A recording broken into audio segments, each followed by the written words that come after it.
محترم بزرگوں، دوستوں، میرے دینی اور ایمانی بھائیوں، اللہ تعالیٰ نے اپنے بندوں کو بے شمار اور بے حد و حساب نعمتوں سے نوازا ہے۔ ہم ہر لمحہ، ہر گھڑی، ہر سیکنڈ ان نعمتوں کو استعمال کرتے ہیں۔ ان تمام تر نعمتوں کو استعمال کرنے کا تقاضا یہ ہے کہ ہم اپنے منعم حقیقی کو یاد کرتے رہیں،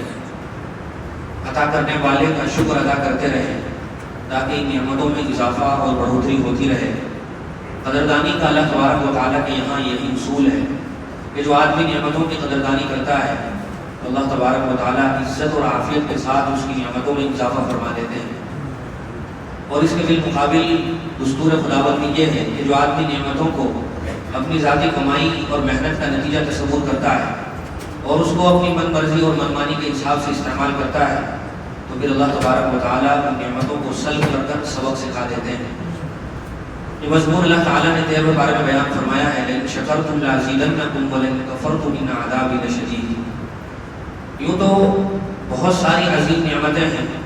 لیکن چند نعمتیں جن کو ہم ہر لمحہ قریب سے دیکھتے ہیں، مشاہدہ کرتے ہیں، خود اپنی زندگی میں ان نعمتوں کو برتتے ہیں۔ اللہ تعالیٰ نے قرآن کریم میں یہ بات ارشاد فرمائی، انما اموالکم و اولادکم فتنہ، کہ تمہاری اولاد اور تمہارا مال یہ تمہارے لیے آزمائش کا ذریعہ ہے۔ اولاد اللہ تعالیٰ نے دی عظیم نعمت ہے، اس کی بہترین تربیت کی جائے،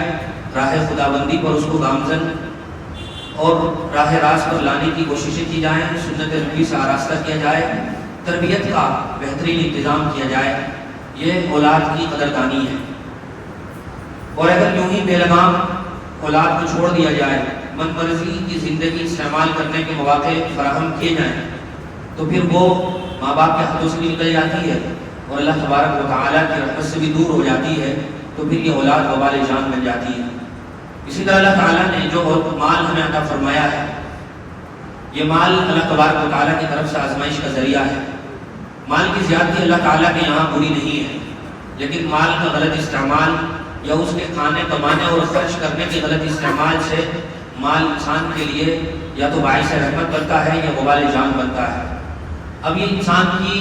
اپنی کارکردگی یا استعمال پر موقوف ہے کہ وہ مال کو کس طرح اور کہاں خرچ کرتا ہے۔ لیکن اللہ تبارک و تعالیٰ نے مال کے بارے میں یہ اصول قرآن کریم میں بیان فرمایا ہے کہ ہم نے جو یہ مال دیا ہے، تم اس کے دائمی وارث نہیں ہو، تم اس کے مالک حقیقی بھی نہیں ہو، ہم نے تمہیں اس مال کا امین بنایا ہے، تم امانت دار ہو اور اس مال کے بدلے میں تمہیں جنت کو خریدنا ہے، تم سے سودا ہو چکا ہے۔ اللہ تعالیٰ نے فرمایا ان اللہ اشترى من المؤمنین انفسهم واموالهم بان لهم الجنہ۔ اللہ تعالیٰ کا اصول اور ضابطہ ہے، لہذا اگر آدمی چاہے تو مال کو جائز تقاضوں کے مطابق خرچ کرتے ہوئے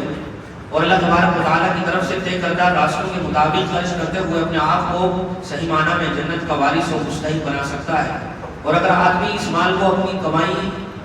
اور اپنی محنت کا نتیجہ تصور کرے اور پھر یہ کہے کہ یہ مال تو میں نے کمایا ہے، میں اس کو جہاں چاہوں اپنی مرضی سے استعمال کروں، تو یہ مال صرف دنیا میں آخرت میں بھی ہلاکت کا ذریعہ ثابت ہوگا۔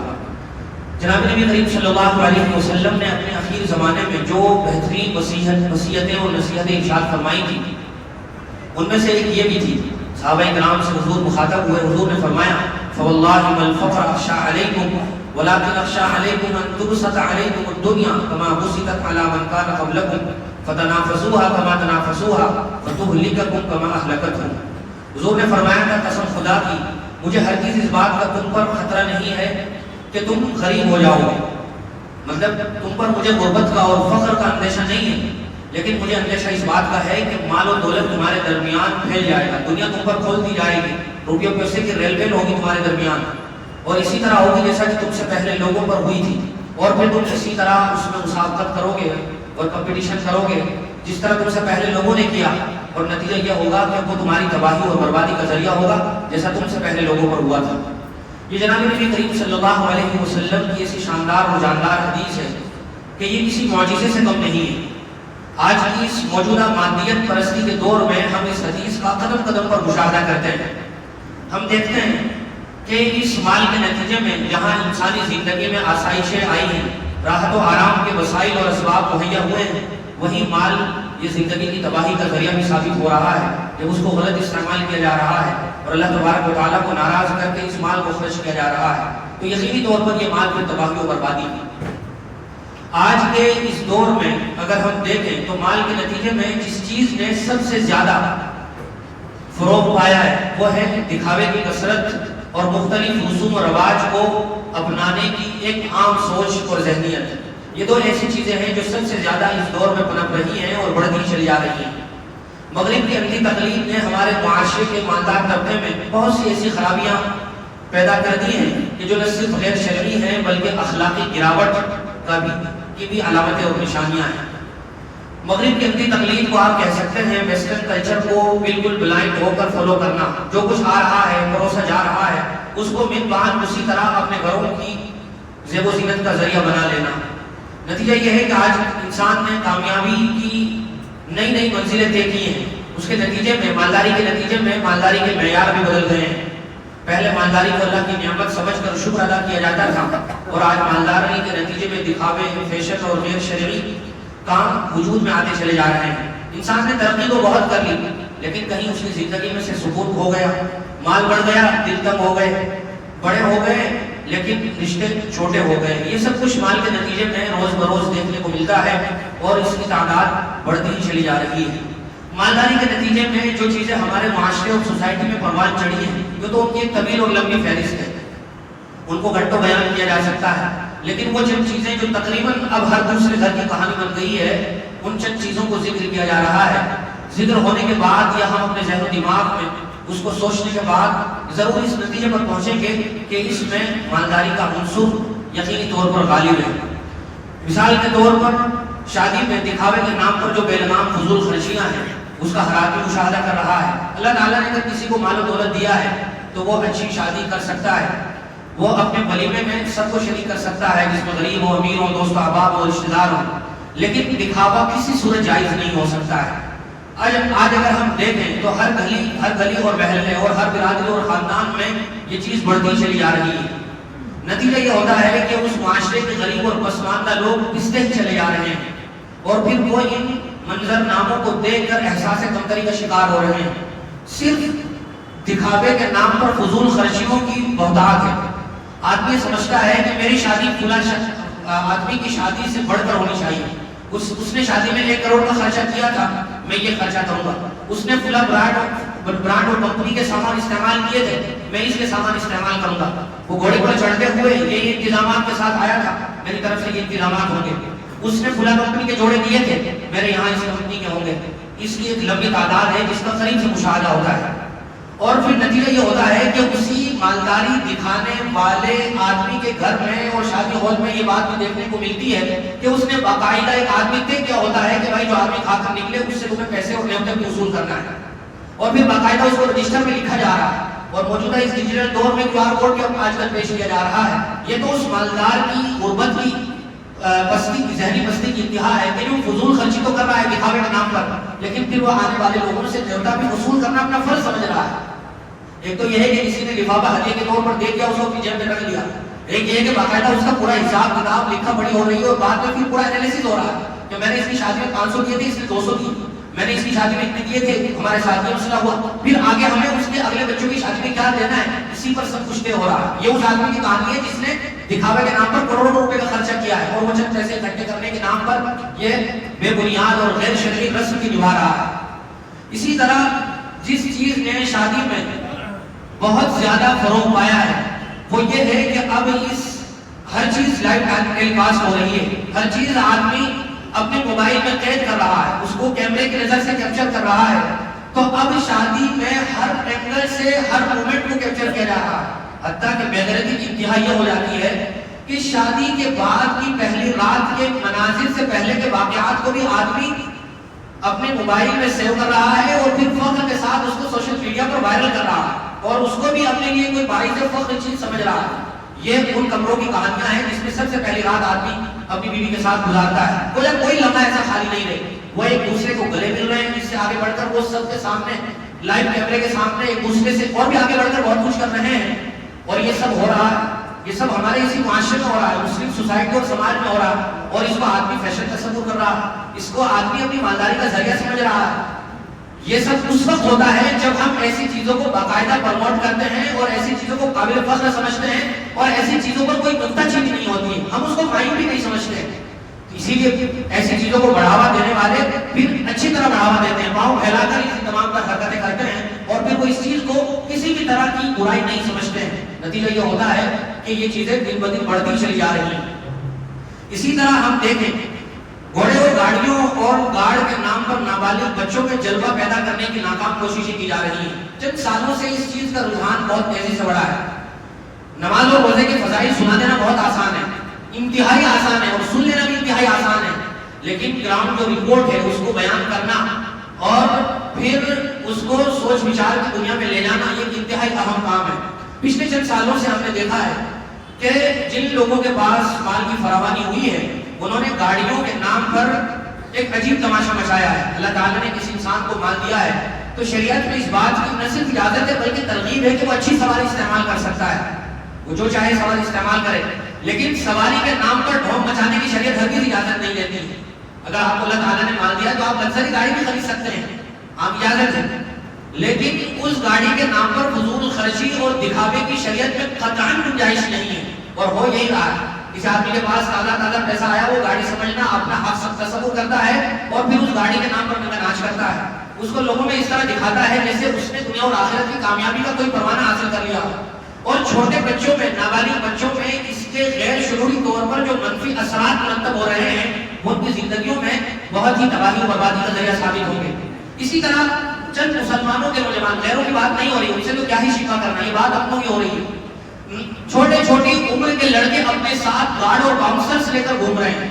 حالانکہ ان کو دوسری کلمے کی کوئی پہچانتا نہیں ہے، ان کو کسی طرح کا کوئی خوف اور خطرہ لاحق نہیں ہے، نہ وہ کوئی سیاستدان ہے، نہ راجنیتی کے میدان کے آدمی ہیں، نہ ان کے پاس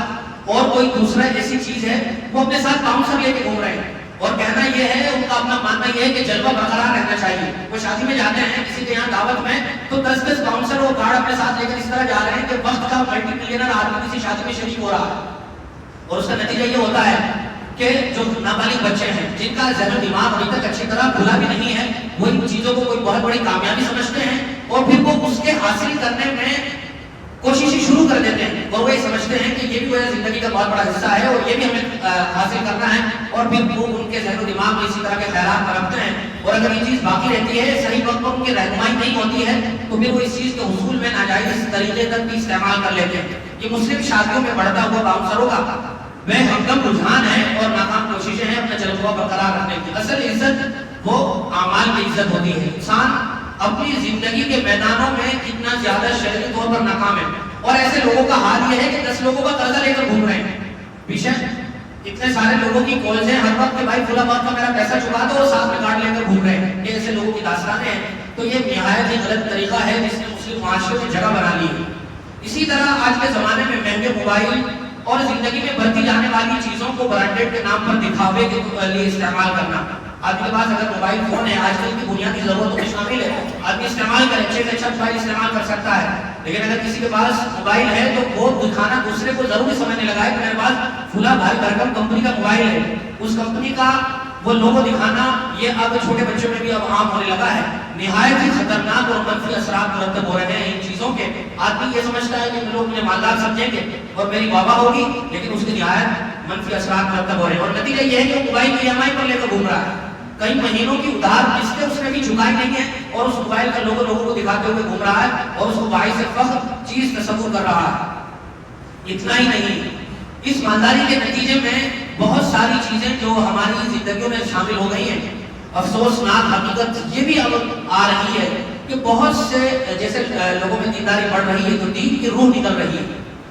مسلمانوں میں ہم سب جانتے ہیں قرآن و حدیث کا واضح حکم ہے پردہ کا، خواتین کے لیے بطور خاص پردہ یہ شرعاً واجب اور فرض ہے، لیکن جیسے جیسے کسی گھر میں مالداری آتی ہے تو جو چیزیں رخصت ہوتی ہیں اس گھر سے دینداری کی، ان میں پردہ کا اہم عنصر ہے۔ پردہ اور برقع اب خود ان کی نظروں میں ایک روڑیواتی سوچ بن جاتا ہے، جن کے پاس پیسہ آتا ہے تو جو چیز جلدی اس گھر سے نکلتی ہے ان میں پردہ بھی ہے۔ اب وہ اس چیز کو جب مال نہیں تھا، فراوانی نہیں تھی تو برقع بھی تھا، پردہ بھی تھا، لیکن اب جب مال آیا، فراوانی بڑھی تو اب پردہ رخصت ہونے لگا۔ اب وہ اس چیز کو اپنے لیے یہ سمجھنے لگے کہ ہم موجودہ اس معاشرے میں اب گویا یہ ہمارے لیے کوئی عجیب سی چیز ہو گئی ہے. کتنی خواتین ہیں کہ جب میک اپ ہوا، صاف ستھرے کپڑے ہوئے تو بغیر برقعے کے اور پردے کے نکل گئی، جب کپڑے نہیں ہوئے گندے ہوئے تو برقع اڑ لیا. تو گویا یہ بھی ایک عیب چھپانے کا ذریعہ سمجھ لیا نا،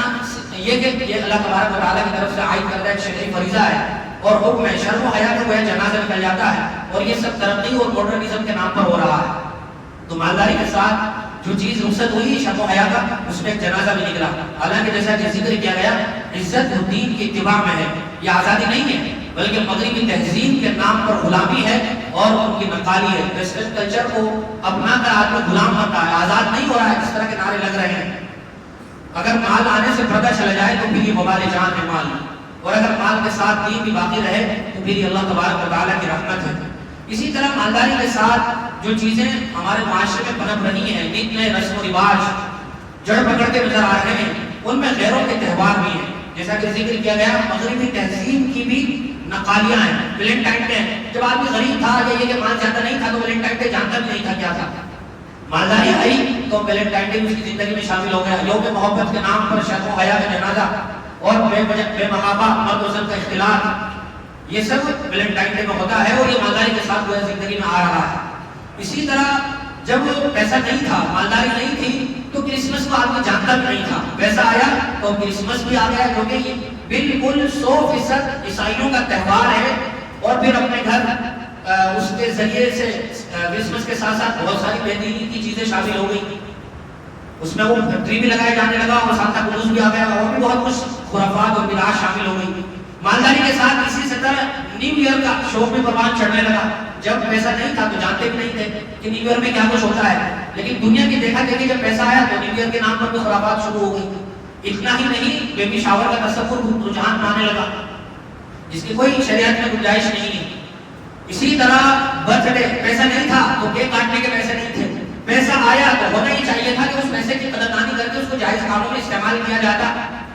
اپنے آرائش کے اسباب خریدے جاتے، لیکن اس میں برتھ ڈے بھی ساتھ میں شامل ہو گیا. اور نہ صرف یہ کہ اپنے بچوں کے برتھ ڈے منائے جا رہے ہیں، دوسروں کے بچوں کے اس طرح کے پروگراموں میں شرکت اور پھر لفافوں کا ایک لمبا چوڑا دور اور دعوتوں کے نام پر فضول خرچیاں اور نہ بلانے پر شکر اور شکایات، یہ سب ہو رہا ہے. اس سے آگے بڑھے تو پھر اب مختلف قسم کی اینیورسری منائی جانے لگی. کوئی آدمی ویڈنگ اینیورسری منا رہا ہے کہ یہ صرف چونکہ 25 سال ہو گئے ہماری شادی کو تو شادی ہال بک ہو رہے ہیں.